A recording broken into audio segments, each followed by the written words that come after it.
Well, hello YouTube. This video is going to be about my Swift update and what's going on with all that, and also another plea for donations to help the families of the Celadon drivers that lost their jobs, and well, maybe a thing or two else. All that coming up next on the BBQ Trucker.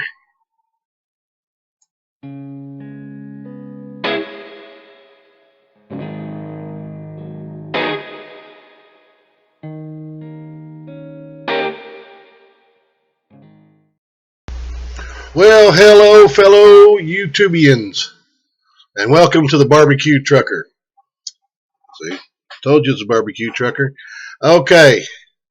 Okay, well, first I'll give you the update on everything as far as how the progress is going to resume my trucking career. Today is Wednesday, December the 11th of 2019. And yesterday, on Tuesday, I went and got my physical, and I passed, and so I've got a long form physical, which they needed before I went today, and I've got it put away, but in the envelope. But I got my commercial learner's permit, so I'm basically ready. And my recruiter sent me. Let me see if you can see that. Course Academy information sheet. So I will be going to the Swift CDL School Training Academy in Corsicana, Texas, starting on Monday, December the 30th of this year, AD 2019. So there's an update on my Swift. I mean, on the thing that's going on with Swift. Man, Maverick's application still says pending. They won't reply to an email. The recruiter's never replied to any of my emails. He's answered a phone call that I've called him, but you know something, if they're going to be that way, Swift acts like they really want me. Maverick acts like they don't, and they may, but anyway, I'll go with Swift. No harm done, no foul, no worries. Won't have to worry with messing with them tarps anyway. So there's the update on that. And okay, if you looked at my last couple of videos, you know that the Celadon closed their doors, filing bankruptcy. Y'all, the sky's not falling in the trucking industry. It's not the start of a recession. It wasn't Obama's fault. It wasn't Trump's fault. What it was is the top three management, especially, there may be more to come, but the top three levels of management, including the CEO, the head guy, were cooking the books and showing false profits to their investors. And their stock dropped from something like $15 and something to like 25 cents or 45 cents a share or something. But anyway, because they also took some sort of loan out in the millions, and I guess they got part of it, and then they decided not to give them any more of the rest of it. The top executive's already been indicted and already pled guilty to charges from the Federal Trade Commission, and on basically screwing their investors. And the next two apparently in charge have both been indicted, and we're waiting to see what happens with that. They're all three probably going to jail. That's the reason why Celadon shut down. Like I say, the sky's not falling. The trucking industry's not dropping.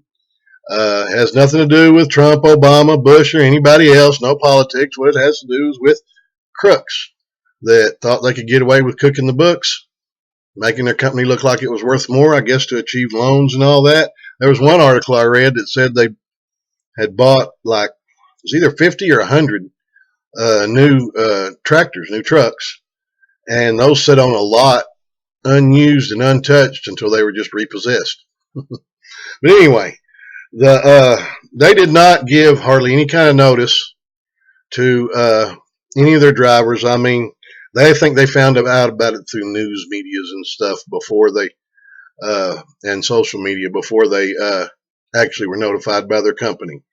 And then their fuel cards were shut off, and then the company made arrangements with, I believe it was TA and Petro, to get their fuel cards turned back on so they can get enough fuel to get the truck, I guess, to a safe location or to home, or maybe where they park their car or whatever.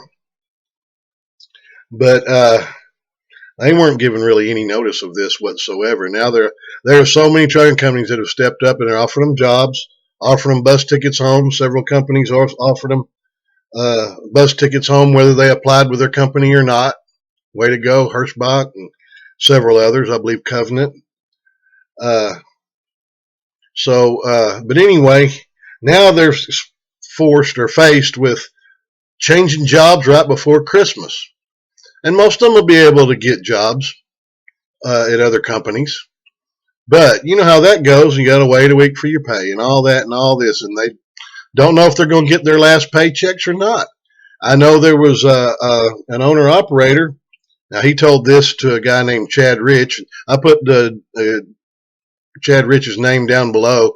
Go check out his channel. He's a trainer for Prime, and he's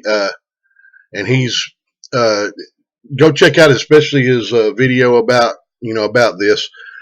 He's got information. It's where I got the information for the Toys for Tots up there and all that. Chad Rich is his name. Information is down below. And also I'll link the information down below for the Toys for Tots in Indianapolis, where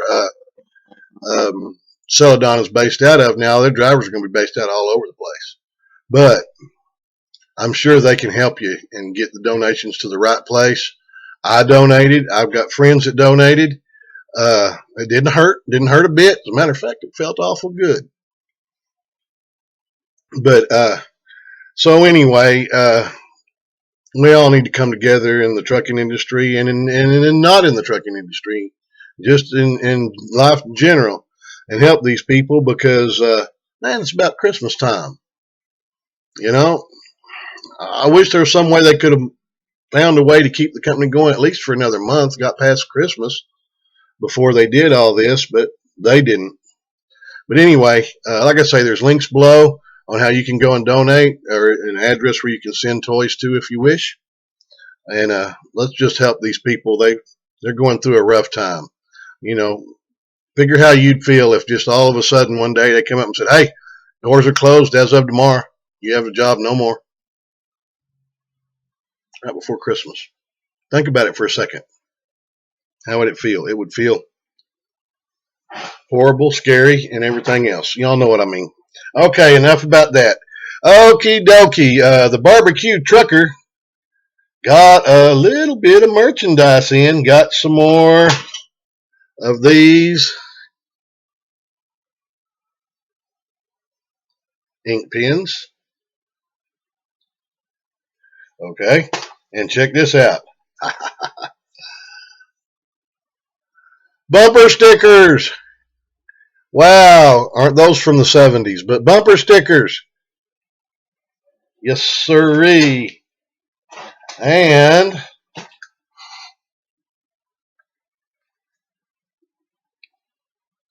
back up a little bit. Magnetic calendars. Let me know if y'all want one. I'll send you a calendar. I'll send you a bumper sticker. I'll send you an ink pen. And all. But so anyway, I'm going to go ahead and cut this video off. I just did want to update the Swift deal. Everything's gone good. I passed the, like I say, I passed the DOT physical. Passed all of the tests that I had to take. I did use an app that was called CDL Prep, and I got good and bad to say about it. The bad that I'm going to say about it is it didn't have all the tests that Texas gives. Texas gives 4 tests, not 3. And one of them, which is the first test you have to take, and you have to pass it to keep moving on, was not covered in there. But out of 50 questions, I missed 2. I think it was 50. It might have been 25, but I think it was 50. And then on the general knowledge test, now the rest of the test, it did help me a lot. It did. There was most of the questions, not all, but most of the questions were covered on the CDL, not CDL Prep, but CDL Genie, or DMV Genie. I don't know. Let me see what the name of that thing is. DMV Genie, I believe is what it's called. It wasn't CDL Prep. It was DMV Genie. And yes, it was $10, and I paid for it, and it was well worth it because I passed. On the general knowledge test, which was 50 questions, I missed one. On the air brakes test, which was 25 questions, I missed 0. And on the combination vehicles test, which was either 20 or 25 questions, I missed 0. Did good. So anyway, got that done and whew, over with. So now just waiting to start and get this process going, get the ball rolling. Oh, check it out. What else I got in the mail today? If you're going to wear it, make it a parrot. There you go.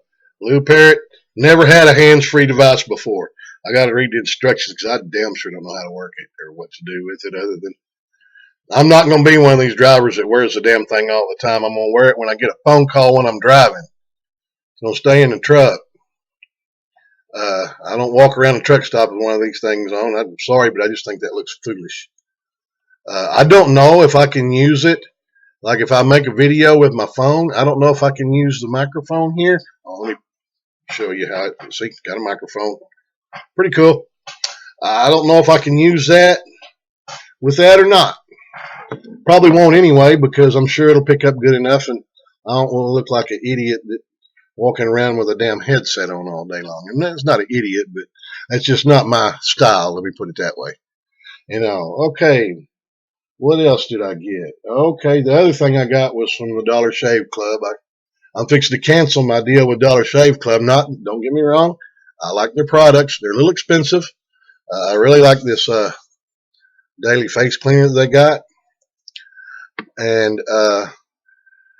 the razor blades is the most comfortable shave out there. But you know something? Look at me. Now, after the hair follicle test and all that's done, I will go back to shaving my head because, as you can see, there ain't much up there anyway. But as it is now, I shave twice a week right here. And they give you like 4 blades a month. So, I suppose one blade lasts me over a month. So I've got probably like 20 blades, 16 blades that I haven't used yet. So I'm going to put that on hold, and when I start to run out of blades, I'll pick it up again. Dollar Shave Club. Not a bad deal. But like I say, some of their products are a little bit expensive. I wouldn't recommend their peppermint wipes. No, just wouldn't. But anyway, okay, enough about that. Let's go ahead and cut this video off by saying what I usually say. Keep that rubber side down and the shiny side up. Please thank your military. Excuse me. Oh, hang on a second. I need a little bit of drink of, this is actually Texas Pecan. HEB Texas Pecan. You know something? That's good. That's real good. But, okay, we'll cut it off. And thank you, military. Thank you, law enforcement officers. If you see an emergency vehicle, whether it's a tow truck, any vehicle, on the side of the road, if you can safely move over a lane to the left, please do so. If you can't, please slow down and really pay attention. You wouldn't want one of them to stumble out kind of into your lane and you hit them, and then their life, their family's life, and your life is destroyed. It really would be. So think about that. And let's be courteous out there to each other. It's the holiday season. Kiss and hug someone you love, because you never know how long you're going to have them. Anyway, all right, this is the old barbecue trucker saying until next time, God bless America, and God bless all of y'all. Bye-bye.